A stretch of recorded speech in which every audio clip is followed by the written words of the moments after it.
அன்புள்ளம் கொண்ட விஆஸ்ட்ரோ டிவி நேயர்களே வணக்கம். நான் உங்கள் அறிமுக ஜோதிடர் வெங்கடேஸ்வரன். இப்ப நம்ம எதை பத்தி பார்க்க போறோம்னா சுக்கிர பெயர்ச்சியை பத்தி பார்க்க போறோம். இந்த சுக்கிர பெயர்ச்சியானது ஆவணி மாதம் 29ஆம் தேதி பெயர்ச்சி ஆகுது. எங்க இருந்துன்னா கடகத்துல இருந்து சிம்மத்துக்கு பெயர்ச்சி ஆகுது. இந்த பெயர்ச்சியானது எந்த மாதிரியான மாற்றங்களை உலக ரீதியா பண்ண போகுதுன்னு பார்த்தோம்னா, சுக்கிரன் கேதுவோட இணையுது. அப்படிங்கும் போதுல வாழ்க்கை இழந்தவர்களுக்கு, அதாவது கணவனால் கைவிடப்பட்டவர்கள், இல்ல கணவனால் வேற ஏதோ ஒரு ரூபத்துல விபத்துகள் மூலியமா இறந்தவங்களா இருக்கட்டும், ஏதோ ஒரு, அதாவது கணவன் இல்லாம இருக்கிறவங்களுக்கு, அவங்களுக்கு அரசாங்கமே ஒரு நல்ல ஒரு இது பண்ணி தரும், ஸ்கீமை உருவாக்கி தரும். காரணம் என்ன? சுக்கிரன் கேது சூரியனோட வீட்டுல இருக்கிறதுனால சோ அரசாங்கம் இவங்களுக்கு ஒரு நல்ல விதமான ஒரு இது வேலிட் ஸ்கீமை கொடுப்பாங்க அப்படிங்கிறத சொல்லலாம். அதே மாதிரி சுக்கிரன் கேதுவின் இணைவானது ஐடி செக்டாரோட வீழ்ச்சியை குறிக்கும். கம்ப்யூட்டர் ரிலேட்டடான நிறைய பிரச்சனையை கொடுக்கும். அதாவது இப்ப ஏஐ வந்து ட்ரெண்டிங்ல இருக்கு, எல்லாம் அதை வச்சு காமெடி பண்றாங்க, எல்லாம் ஓகே சூப்பர், அதெல்லாம் தப்பா சொல்ல மாட்டேன். ஆனா அதனாலேயே ஒரு மிகப்பெரிய பாதிப்பு ஏற்படும் அப்படிங்கிறத சொல்லலாம். ஏஐயாலே ஒரு பாதிப்பு ஏற்படுறது, இல்ல ஏஐ ஐடி செக்டாரே விழுந்து போறது, நிறைய பேர் ஐடில இருக்கிறவங்க திடீர்னு வேலை இழப்பு வர்றது. அதே மாதிரி சுக்கிரன் கேது அப்ப நகை கடை, இப்ப ரீசெண்டா கூட நம்ம பார்த்தோம் 8 கிராம் கோல்டு. சோ அந்த அமைப்புமே நிறைய நகைக்கடைக்காரர்களை ஏமாத்தும். போன சுக்கிர பெயர்ச்சியில அரசாங்கமே நகை சம்பந்தப்பட்ட அமைப்புல ஒரு நல்ல முடிவை எடுத்து கொடுக்கும் அப்படின்னு நம்ம சொன்னோம் போன சுக்கிர பெயர்ச்சியில. வேணா வீடியோ போய் பாருங்க. இந்த சுக்கிர பெயர்ச்சியில இந்த 8 கிராம் கோல்டாலே நிறைய பேருக்கு பாதிப்பு ஏற்படும். 8 கிராம் கோல்டுன்னு சொல்ல முடியாது, இந்த நகையால நிறைய பாதிப்பு, ஏமாற்றத்தை கொடுக்கும் அளவுக்கு நகை கடைக்காரங்க நகை ஒரிஜினல் நகை எடு, டூப்ளிகேட் நகை எடு, எது தங்கம் எது பித்தளை அப்படிங்கிற நகைக்கடைக்காரங்களே நிறைய பேர் கன்ஃபியூஸ் ஆகிற அளவுக்கு சூழ்நிலை ஏற்படும்.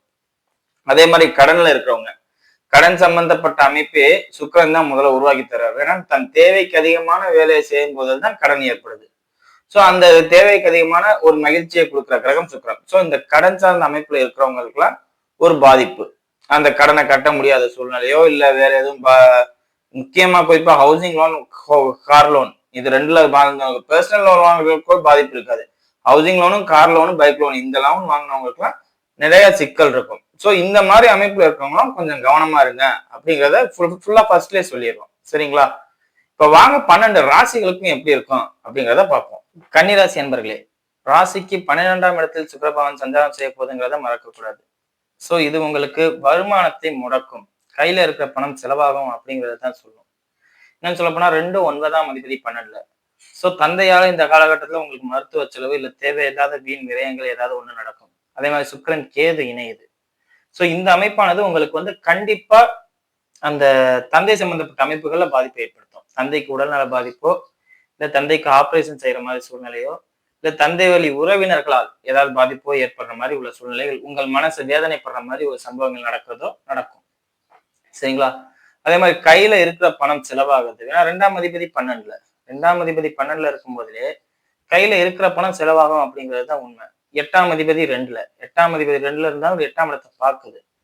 சோ இந்த காலகட்டம் நீங்க ரொம்ப கவனமாவும் எச்சரிக்கையாவும் இருக்கணும் அப்படிங்கறதுதான் முதல்ல சிந்தனை பண்ணணும். காரணம் என்ன? சுக்கிரன் கேது 2ஆம் இடத்தில் செவ்வாய், இது வந்து வெளிநாட்டுல இருக்கிற மாதிரி உள்ள அமைப்பு, சொந்த ஊரை விட்டு வெளியில போற மாதிரி அமைப்பு.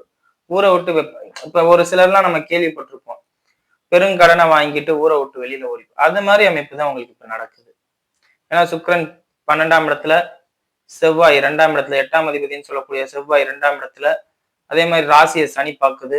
புதனையும் இன்னும் கொஞ்ச நேரத்துல உச்சமானாலும் ஒரே ஒரு பிளஸ் அதுதான், ராசியாதிபதி உச்சம். சோ அந்த அமைப்பால நீங்க ஓடிட மாட்டீங்கன்னு நம்பலாம். ஆனா பிரச்சனை இருக்கிறது உண்மை, 7ஆம் இடத்துல இருந்து சனி பாக்குறாருல. சோ இந்த அமைப்பு ரொம்ப ரொம்ப கவனமாகவும் எச்சரிக்கையாகவும் நிதானமாகவும் இருக்க வேண்டிய காலகட்டம். அவசரப்பட்டு ஒரு முடிவு எடுத்துட்டு நம்ம ஏதாவது பண்ணிட்டு அப்புறம் இந்த மாதிரி பண்ணிட்டோமே அப்படிங்கிற மாதிரி யோசிக்கிறதுல வேலை இல்லை. நிறைய பேருக்கு மருத்துவ செலவு ஏற்படும். எந்த மாதிரி அமைப்புல? கிட்னி சம்பந்தப்பட்ட அமைப்பு, நுரையீரல் சம்பந்தப்பட்ட அமைப்பு, தைராய்டு சம்பந்தப்பட்ட அமைப்பு, இந்த மாதிரி விஷயங்கள் எல்லாம் உங்களுக்கு நிறைய பாதிப்புகள் ஏற்படும். நீர் அதிகமா இருக்கிறனாலே பிரச்சனை, சளி தொந்தரவுகள், நீண்ட நாட்களாக சளி தொந்தரவு, அதான் நுரையீரல்ல சளி தேங்கி இருக்கிற அமைப்பு. சோ இந்த அமைப்புகளால பிரச்சனை வரும், கொஞ்சம் கவனமா உடம்ப பாத்துக்கோங்க அப்படிங்கிறத சொல்லலாம். சரிங்களா? அதே மாதிரி வண்டி வாகனம் சார்ந்த அமைப்புகள்ல ரொம்ப ரொம்ப எச்சரிக்கையா இருக்கணும். ஏன்னா சுக்கிரன் தான் வண்டி, ஆடம்பரமான வண்டி. இந்த ஆடம்பரமான வண்டி உங்க ஆப்போசிட்ல வருதா, நீங்க கொஞ்சம் கவனமா இருங்க. இப்ப நீங்களே புல்லட்ல போறீங்களா, கொஞ்சம் கவனமா இருங்க, தப்பு இல்லையே. கவனமா இருக்கிட்டு போறது தப்பு இல்லையே. சோ அந்த விஷயங்கள் கொஞ்சம் கவனமா நிதானம் பண்ணி போறது நல்லது. சரிங்களா? மத்தபடி வீடு, மனை, வாகனங்கள் சார்ந்த அமைப்புலாம் நல்லா இருக்கு. அதாவது எப்படின்னா, நல்லா இருக்குன்னா, வீடு கட்டுறவங்களுக்கு நல்லா இருக்கும். வாகனம், ஆடம்பர வாகனம் ஓட்டுறவங்களுக்கு நல்லா இருக்காது. கால்நடை வச்சிருக்கிறவங்களுக்கு நல்லா இருக்கும். அதே மாதிரி பூமி வாங்கணும்னு நினைக்கிறவங்களுக்கு நல்லா இருக்காது. 2 எல்லாமே 4ஆம் பாவம் தான். நீங்க செலவு பண்ற மாதிரி, அதாவது அதுக்கு இன்வெஸ்ட்மெண்ட் போட்டுக்கிட்டே இருக்கிற மாதிரி இருந்துச்சுன்னா பிரச்சனை இல்லை. வாங்கி ஒரு போக்கஸ் பண்றேன், ஒரு ஆடம்பரப்படுத்திக்கிறேன் அப்படின்னு சொல்லும் போதுல பாதிப்புகள் நிகழும் அப்படிங்கிறத சொல்லலாம். சரிங்களா?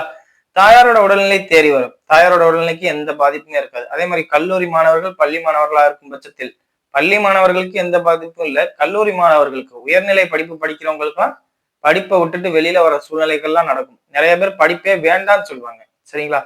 வெளிநாட்டுல வேலை பார்க்கிறவங்களுக்கு அற்புதமான காலகட்டம். இந்த காலகட்டத்துல உங்களுக்கு அலைன்ஸ் பிக்ஸ் ஆகும். சொந்த உள்ளூர்லயே இருக்கிறவங்களுக்கு பிக்ஸ் ஆகும்னு நான் சொல்லல. வெளிநாட்டுல இருக்கிறவங்களுக்கு அலைன்ஸ் பிக்ஸ் ஆகும். இல்லாட்டி அங்க நண்பர்கள் பழக்க வழக்கத்தால ஏதாவது ஒரு தொடர்பு ஏற்படும். இல்லாட்டி வேற ஏதாவது ஒரு சந்தோஷமான நிகழ்வுகள் உங்க வாழ்க்கையில் நடக்கும். ஏமாந்துறது, அதாவது மகிழ்ச்சிகரமா இருக்கும். அது எந்த வகையிலன்னு வெளிப்படுத்த தேவையில்லை. சரிங்களா? இந்த மாதிரி விஷயங்கள்லாம் உங்களுக்கு நல்லா இருக்கும். அதே மாதிரி புதன் உச்சமாவது, ராசியில சூரியன் வர்றதெல்லாம் ஓரளவுக்கு பரவாயில்லாம இருக்கும். எல்லாருமே பொதுவா பார்த்துக்க விஷயம் என்னன்னா தந்தை. தந்தையை ரொம்ப கவனமா பார்த்துக்கோங்க. ஏன்னா ராசியில சூரியன் வருது, சூரியன் சனி பார்வைப்படுறது, சுக்கிரன் கேது 9ஆம் அதிபதி கேதுவோட இணைறது. ஜனனகால ஜாதகத்தில் யாருக்கெல்லாம் 9ஆம் அதிபதி அடி வாங்கியிருக்கோ அவங்களுக்குலாம் தந்தை இந்த காலத்துல ரொம்ப முடியாம போற சூழ்நிலை ஏற்படும் அப்படிங்கிறத சொல்லலாம். நீங்க யாருக்கும் உதவி பண்ணவும் வேண்டாம், அதே மாதிரி யாருக்கும் அட்வைஸ் பண்ணவும் வேண்டாம். அதனால மேற்கொண்டு பிரச்சனையில மாட்டிக்குவீங்க அப்படிங்கிறத சொல்லலாம். வாங்க நட்சத்திர ரீதியான பலன்களை பார்ப்போம். உத்திர நட்சத்திரக்காரர்கள். உத்திர நட்சத்திரக்காரர்களை பொறுத்தவரையும் தந்தை விஷயத்துல ரொம்ப ரொம்ப கவனமா இருக்கணும். இன்னும் சொல்ல போனா நீங்க இந்த நேரத்துல எல்லாத்தையும் அதிகாரத்துக்கு கொண்டு வருவீங்க. தந்தையோட அனைத்து வேலைகளையும் நீங்க எடுத்து செய்யற சூழ்நிலை ஏற்படுறது. அதே மாதிரி உங்களுக்கு ஏதாவது பேர் கிடைக்கிறது. இந்த வேலையை வந்தாயா பார்த்தேன், சகோதர சகோதரிகளாலோ இல்லாட்டி தாயார் வழி வர்க்கத்தினராலோ ஏதோ ஒரு பேர் உங்களுக்கு நிச்சயம் கிடைக்கும். ஒரு புகழ் வாய்ந்த பேர் கிடைக்கும். இவன் தான் குடும்பத்தை நிர்வாகம் பார்க்கறான், தந்தைக்கு அப்புறம் இவன் தான் எல்லாம் நிர்வாகம் பார்க்கறான் அப்படிங்கிற ஒரு அமைப்பெல்லாம் கிடைக்கும் உத்திர நட்சத்திரக்காரர்களுக்கு. அதே மாதிரி மாணவர்களாக இருக்கும் பட்சத்தில் படிப்புல கொஞ்சம் கவனம் இருக்காது. கொஞ்சம் சேட்டை பண்ணுவீங்க. சேட்டை பண்றது மட்டும் இல்லாம கொஞ்சம் அதையும் தாண்டி எல்லாம் போயிருவீங்க. அதெல்லாம் ஒன்றும் ப்ராப்ளம் இல்லை, வயசுல பண்றதுதான். அதே மாதிரி விளையாட்டு துறையில உங்களுக்கு அற்புதமான காலகட்டம். விளையாட்டு உங்களுக்கு நல்லா இருக்கும். சரிங்களா? தந்தையோட வீண் வாக்குவாதமும் சண்டையும் போட்டுக்க வேண்டாம். இல்லாட்டி அது உங்களை பாதிக்கும் அப்படிங்கிறதுல எந்த மாற்றமும் இல்லை. அதே மாதிரி உங்களுக்கு இந்த நேரத்துல நல்ல யோசனை சொல்ல ஆள் இருக்காது. நல்ல யோசனை சொல்ல ஆள் இல்லைங்கும் போது யார் யோசனையும் நீங்க இந்த காலகட்டத்துல கேட்க தேவையில்லை அப்படிங்கிறதையும் சொல்லலாம். அதே மாதிரி தொழிலா இருக்கட்டும், வியாபாரமா இருக்கட்டும், எல்லாமே நல்லா இருக்கு. கடன் சம்பந்தப்பட்ட அமைப்புகள் வரும். அந்த கடன் சம்பந்தப்பட்ட அமைப்புகளை சமாளிக்க முடியுமா முடியாதாங்கிறது உங்களோட இதுதான். சரிங்களா? அதே மாதிரி ராசிக்கு 7ல இருக்கிற சனி பகவானால குடும்பத்துல தேவையில்லாத வாக்குவாதமும் சண்டை சச்சரவுகளும் இருக்கும். முடிஞ்ச அளவுக்கு மனைவி கிட்ட அமைதியா போக கத்துக்கங்க. அமைதியா போகாட்டி பாதிப்பு உங்களுக்கு தான். சரிங்களா? மற்றபடி எல்லாம் நல்லா இருக்கான்னு கேட்டா ஒரு 40-16 வச்சுக்கோங்க. அதாவது ஒரு நிதானமான வாழ்க்கைக்கும் கொஞ்சம் கீழே உங்களுக்கு இருக்கும் அப்படிங்கிறது தான் உண்மை. 1000 பிரச்சனைகள் வந்தாலும் சமாளிச்சு நின்றுவீங்க, எந்திரிச்சு வந்துருவீங்க, ஒரு குறையும் இருக்காது. அதே மாதிரி மருத்துவத்துறையில இருக்கிறவங்களுக்கு நல்ல காலகட்டம். பதவி உயர்வு, ப்ரொமோஷன் இந்த மாதிரி விஷயங்கள்லாம் கிடைக்கும். மருத்துவத்துறையில இருக்கிறவங்களுக்கும் வெளிநாட்டுல இருக்கிறவங்களுக்கும் ஒரு நல்ல ஏற்றம் இருக்கிற மாதிரி உள்ள சூழ்நிலைகள்லாம் நடக்கும். சரிங்களா? அடுத்தது அஸ்த நட்சத்திரக்காரர்கள். அஸ்த நட்சத்திரக்காரர்களோட பூமி பாக்கியம் அதிகமா கிடைக்கும். பொருள் சேர்க்கை அதிகமா இருக்கும். அதாவது சம்பந்தமே இல்லாத பொருள் சேர்க்கை வரும். அதுக்காண்டி பணத்தை முதலீடு பண்ணுவீங்க. வீடு கட்டுவீங்க, பூமி வாங்குவீங்க, காரு கால்நடை இது சம்பந்தப்பட்ட அமைப்புகள்லாம் இன்ட்ரெஸ்ட் இருக்காது. என்ன சொல்ல போனா அதை வித்து ஏதாவது ஒரு இது வாங்குவோம். அதே மாதிரி நகை சம்பந்தப்பட்ட அமைப்பு வாங்கி ஏமாறுற அமைப்பு. நிறைய பேர் நகையில கொஞ்சம் கவனமா இருங்க இந்த காலகட்டம், இல்லாட்டி ஏமாந்துருவீங்க. அதனால கொஞ்சம் நிதானிச்சு போறது நல்லது. சேமிப்பு பணத்தை எல்லாம் கொண்டு போய் முதலீடா மாத்துறேன்னு சொல்லி ட்ரேடிங், ஸ்டாக் மார்க்கெட்டிங் இந்த மாதிரி விஷயத்துல எல்லாம் போட வேண்டாம். ஏன்னா ட்ரேடிங், ஸ்டாக் மார்க்கெட்டிங் என்னைக்கா இருந்தாலும் உங்களுக்கு இந்த காலகட்டத்துல பாதிக்குங்கிறது தான் உண்மை. சுக்கிரன் கேது இணையும் போதுல இதனால பாதிப்பு இருக்குங்கிறது தான் உண்மை. ஸோ இந்த மாதிரி அமைப்புகள்ல போய் விழுந்து எந்திரிச்சே வர வேண்டாம். சரிங்களா? வேற பணத்தை இருந்துச்சுன்னா கையில வச்சுக்கோங்க, சேர்த்து வச்சுக்கோங்க. இல்லாட்டி செலவு பண்ணிட்டு முடிச்சுக்கிட்டு இருப்பீங்க. அதே மாதிரி இந்த காலகட்டத்துல கடன் சார்ந்த அமைப்பு, பெரும் பணம் கடன் சார்ந்த அமைப்பு வாங்குவீங்க. அதே மாதிரி மது மயக்கம், சூதாட்டம் இந்த மாதிரி அமைப்புகள், அதாவது எளிதில் பணம் சம்பாதிக்கக்கூடிய அமைப்பு. பிறரை பயன்படுத்தி சம்பாதிக்கிறேங்கிற பேர்ல முதலீடு பண்றேன், இன்வெஸ்ட்மெண்ட் பண்றேன், நான் இன்வெஸ்ட்மெண்ட் பண்றேன், நீ ஏதாவது பண்ணு, நான் அது பார்ட்னரா இருந்துக்குவேன். தேவையே இல்லை. அடுத்த ஒரு உழைப்பை இந்த காலகட்டத்துல உங்களால பயன்படுத்தவே முடியாது. சுக்கிரன் கேதுவோட இணைவோட பிறர் உழைப்பை பயன்படுத்த தகுதியற்றவர்களாக மாறும். அதுவும் 12ல இருக்கும்போது சுத்தமா அடுத்தவங்கள யூஸ் பண்ணிக்க முடியாது. சோ இந்த காலகட்டத்துல நண்பர்கள் எதிரிகளாவாங்க, எதிரிகள் மேற்கொண்டு எதிரிகளாவாங்க. நல்லது பண்ற மாதிரி வர்ற யாருமே நல்லது பண்ணுவாங்கிறத உறுதியா சொல்ல முடியாது. சரிங்களா? சோ கொஞ்சம் நிதானமா போறது ரொம்ப ரொம்ப நல்லது. மற்றபடி எல்லாருக்குமே ஓரளவுக்கு பரவாயில்ல. தாயாரோட உடல்நிலை, தந்தையின் உடல்நிலை கூட உங்களால பாதிப்பு ஏற்படுத்தாது. அவங்களுக்கு கடன் சுமையை ஏற்படுத்தி கொடுப்பீங்க. சோ அந்த அமைப்புகள் கொஞ்சம் கவனமா பாத்துக்கிறது நல்லது. சரிங்களா? அடுத்தது சித்திரை நட்சத்திரக்காரர்கள். சித்திரை நட்சத்திரக்காரர்களை பொறுத்தவரை திருமண பாக்கியம் கைகூடும். சுப செலவுகள் அதிகமா இருக்கும்.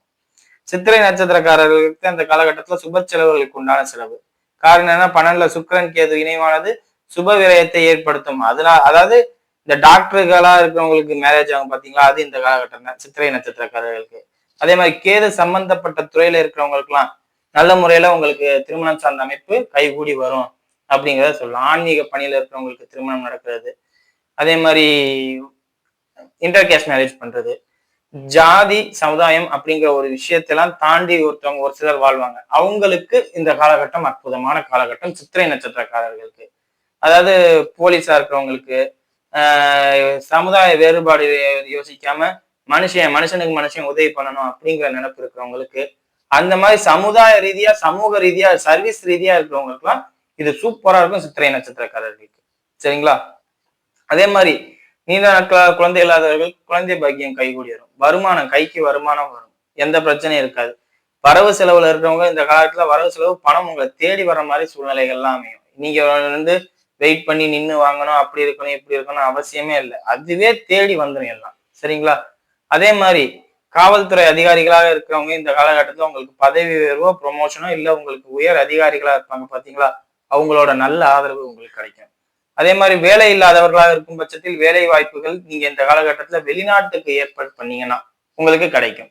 வெளிநாட்டுக்கு ஏற்பாடு பண்ணும் போதுல அங்க எப்படின்னா ஒரு டிரைவராகவோ இல்ல அந்த கன்ஸ்ட்ரக்ஷன் சைட் எடுத்து நடத்துறவர்களாகவோ உங்களுக்கு வேலை வாய்ப்பு கிடைக்கும் அப்படிங்கிறதுல எந்த மாற்றமும் இல்லை. அது அது வந்து பெரும் பணம் செலவு பண்ணி போற மாதிரியும் இருக்கும். அதையும் ஒத்துக்கிறேன். பணம் செலவு பண்ணி தான் போற மாதிரி இருக்கும்.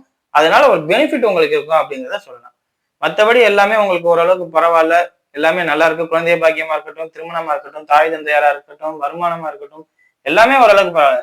ஐடி செக்டர்ல வேலை பார்க்கிறவர்களாக இருக்கும் பட்சத்தில் மட்டும் கொஞ்சம் வேலை பார்க்கறதுல நிதானமா இருங்க. அதாவது ஒரு வேலை உங்களை ஏதாவது தூக்குற மாதிரி ஒரு சூழ்நிலை வந்தாலும் ஜம்ப் பண்றதுக்கு தயாரா இருந்துக்கங்க. வேணா சுக்கிரன் கேது இனிமே இந்த காலகட்டத்தில் ஐடில வேலை பார்க்குறவங்க, நகைக்கடை வச்சிருக்கவங்க, துணிக்கடை வச்சிருக்கவங்க எல்லாம் கொஞ்சம் சிரமப்படுத்துங்கிறது தான் உண்மை.